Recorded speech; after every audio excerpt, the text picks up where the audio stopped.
I never learned how to be in community, what community truly means, what it looks like to show up in community, how to belong rather than fit in. I was never taught these things, and I don't believe that I'm alone in that.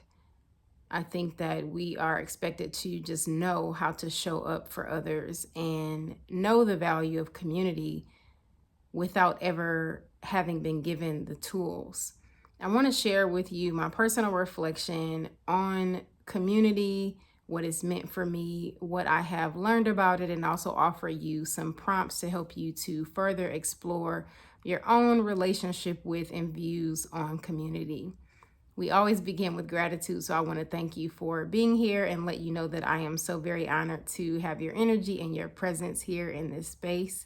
Peace. I am LA, licensed therapist, holistic wellness coach, and guide, and the creator of this channel, Reconnect with You.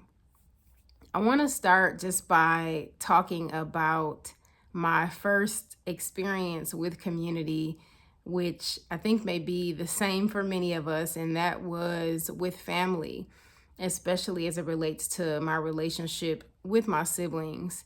And I have mentioned this here before, but I am the oldest of 7, so I have 6 younger siblings.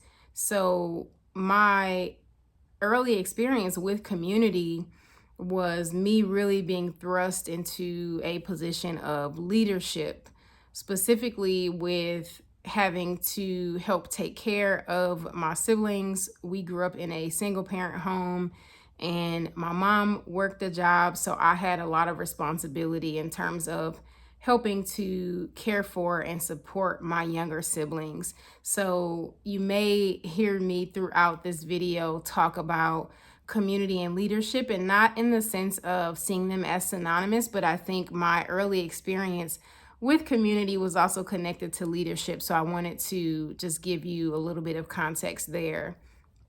But my introduction to community as it relates to just my role in my family and what it was like for me having to care for my siblings is complicated.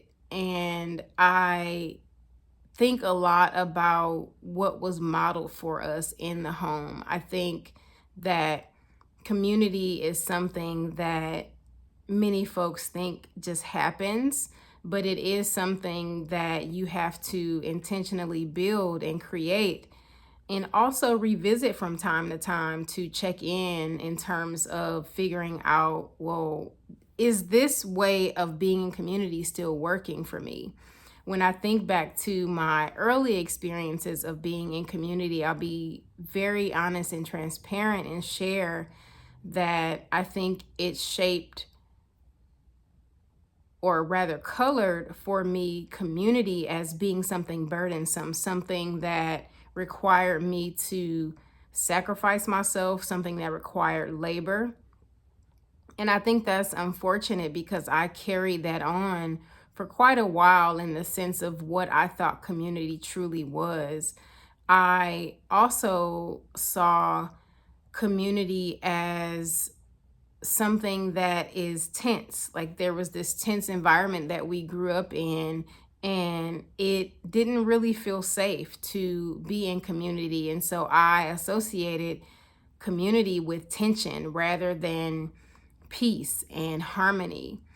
I also saw community as a place where violence is used. So when I think about what I believe healthy community to look like, that means that there is a space for disagreement and also for conflict, but also there's trust there that regardless of the conflict that takes place, we can come together and we can talk through and work to resolve this conflict and repair whatever harm has taken place together. But when you grow up in a home where there is abuse that you are both witnessing and subjected to, you learn, unfortunately, that violence is the answer, that you resolve conflict with violence. So I wanted to just give you a little bit of context in terms of what my start and beginning was as it relates to community. I am holding in mind too my role as a leader kind of in the midst of this. So I feel like at that time in my life, I was having to navigate something that I didn't really know how to navigate, and also something that I was not being taught how to navigate in a healthy or an effective way. I want to talk next or move on from like my early experiences with being in community and talk next about emotional labor. So that is something else that I have been working really hard to kind of decouple from community, because community does not have to mean or feel like labor. I have done a lot of community engagement and community organizing in my hometown of Milwaukee. I organized a citywide community event for 5 years in a row in memory of my cousin. And that was just a beautiful experience. I've also facilitated sound journeys for almost 800 folks. I'm a licensed therapist and have held space for clients in individual sessions and also many different types of groups. So I've had a lot of work and a lot of experience, I should say, around organizing, around bringing folks together, providing support, and facilitating community. So it has been difficult for me to sit with this truth that I never really learned how to be in community. And I think for the first time, am really sitting with what I want that to look like for me and what I've learned about community up until this point in my life. And when I think about community, I am considering the fact that I relocated from my hometown and have moved a few times in my life. And my community that I have had has been built in, it's been kind of by default. So folks that I've gone to school with, that I have maybe grown up in the same city or neighborhood with, or just other people that were a part of groups that I decided to join. So different wellness collectives. I'm in a sorority as well. Also restorative practices circles that I have facilitated. All of the community there has felt not so much that it was chosen, but that it was just there. It was there by default.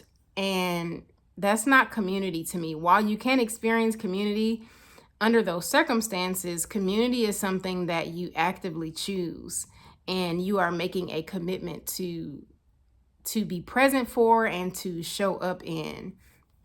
And when I think about that default or built-in community, I always come back to what it's been like for me as far as moving away from my hometown. I think one of the most difficult aspects of moving away from where you're from is having to start over in terms of building that community. And you may have some other people who you've maybe gone to school with, or people that are in your network in some way that you already know in that new place. But building that community from the ground up and having to start over, it really is an eye-opening experience as far as what community means for you and how intentional you have to be in terms of creating a community that is aligned for you. Community means something different to everyone, and it may differ as well depending on what city or state you're in, what region of the country, or even what part of the world you're in. Community might mean something different. And over the last several years, the last few years, I'm going to say, actually, I've had several significant relationships fall away and come to an end. So I think that, coupled with moving, it has presented me with an opportunity to redefine and reimagine and rebuild my community. And on the flip side of that, it has made me realize how unintentional I have maybe been as it relates to community. I will also give the context that I feel like community is more important to me now than it's ever been. And I think a part of that is maturity. I also think it's just the point I'm in my life where I'm thinking a lot more about community. In terms of what it is that I am learning now, what I've come to know about what healthy and meaningful community looks like, one of the key parts of that is safety.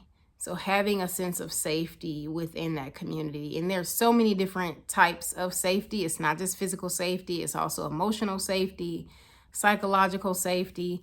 But having safety and seeing that community as a safe space for you to show up, for you to bring your full authentic self, for you to speak your truth, whatever that is. Safety is such an important anchor in terms of where it is that you find community.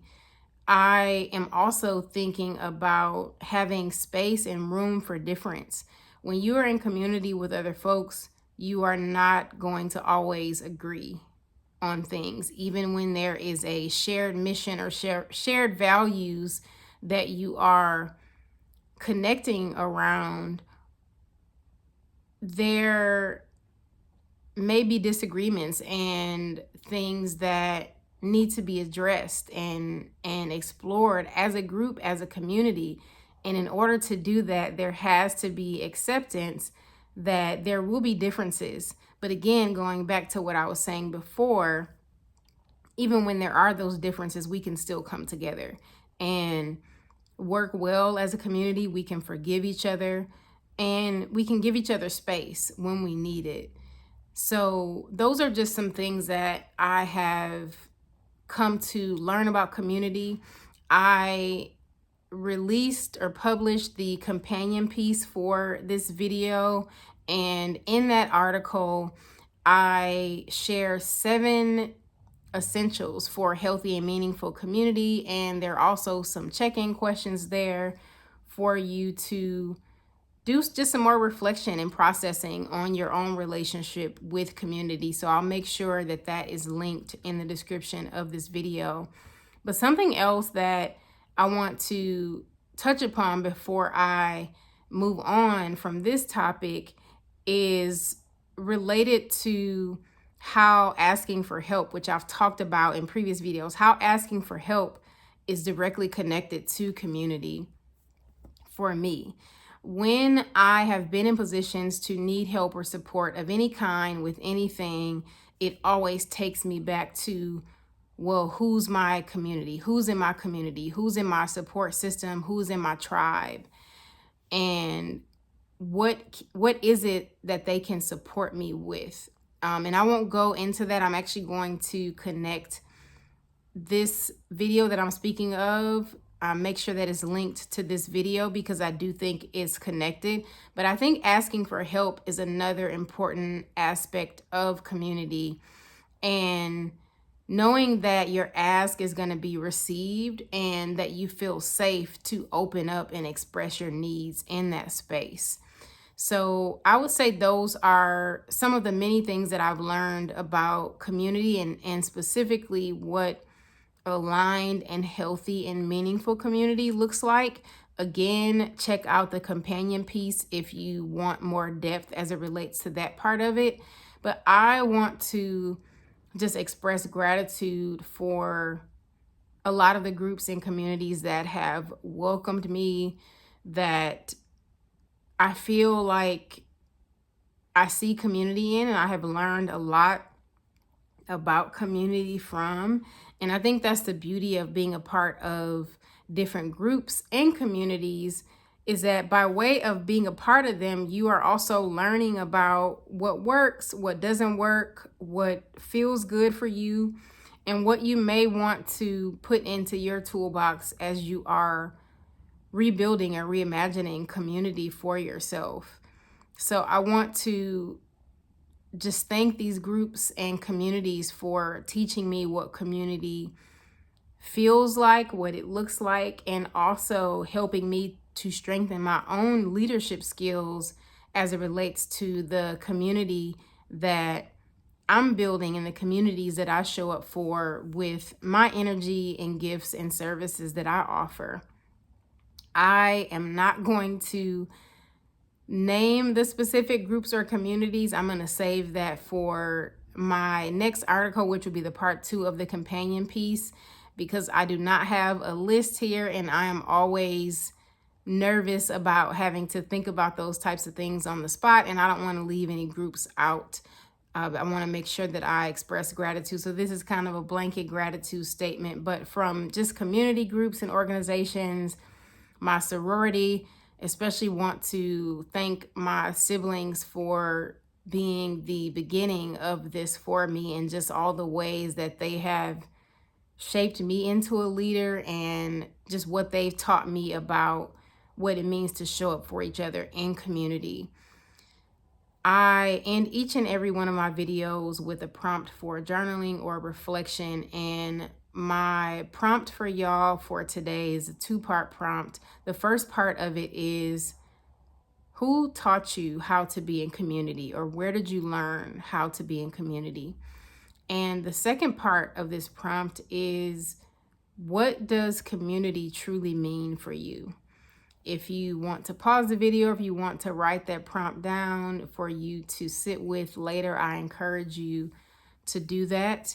But again, please check out the companion piece for this video. I always go into a lot more depth in my article, but this is a different type of vibe where I can just give more presence and voice to what it is that I'm speaking about. But please go and check out the companion article that is linked below in the description box.